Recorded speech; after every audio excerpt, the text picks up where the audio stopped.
ফুটবলারদের ছোট ছোট ভুলের জন্য বিশ্বকাপ বাছাই পর্বের একের পর এক ম্যাচে হারতে হয়েছে ভারতীয় ফুটবল টিমকে।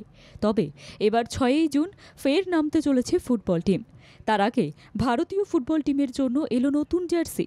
জার্সির ছবি ইন্ডিয়ান ফুটবল টিমের তরফ থেকে এক্সে পোস্ট করা হয়েছে, যেখানে দেখা যাচ্ছে বাঘের গায়ের ডোরা কাটা দাগ। যে জার্সি সামনে এসেছে সেই জার্সিতে বাঘের আক্রমণাত্মকের বিষয়টিকে সামনে রাখা হয়েছে। যদিও ভারতের ফুটবল টিমকে ডাকা হয় ব্লু টাইগার্স নামে।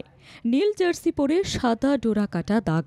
ভারতীয় দলকে আরও বেশি করে অনুপ্রেরণা যোগাবে এই জার্সি। সঙ্গে ভারতীয় ফুটবল টিম এক্সে জানিয়েছে, আমাদের গর্জন শুনুন। ফ্যাব্রিক দিয়ে কাজ করা এই জার্সি পরে সুনীল ছেত্রী যুব ভারতীতে গর্জে উঠতে চলেছে কুয়েতের বিপক্ষে।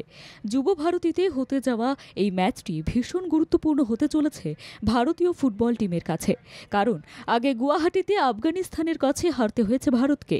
ঘরের মাঠে যে ম্যাচে অন্তত বেশ কয়েকটা গোলে জেতা উচিত ছিল, সেই ম্যাচে 1-2 গোলে হেরে মাঠ ছেড়েছে স্টিম্যাচের ছেলেরা। তাছাড়াও ইগার স্টিম্যাচ যে ভাবনা নিয়ে ভারতে এসেছিলেন তা পূরণ করার জন্য যুব ভারতীতে কুয়েতের বিপক্ষ অত্যন্ত গুরুত্বপূর্ণ হতে চলেছে। তার আগে জার্সি বদলে ভাগ্য বদলাতে চাইছে ভারতীয় ফুটবল টিম।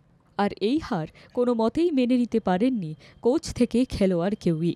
সেই কারণেই জার্সি বদল, জার্সিতে বাঘের ডোরাকাটা ছাপ আনা, যার ফলে ভারতীয় ফুটবল টিমের আগ্রাসী মনোভাবকে ফুটিয়ে তোলা হবে।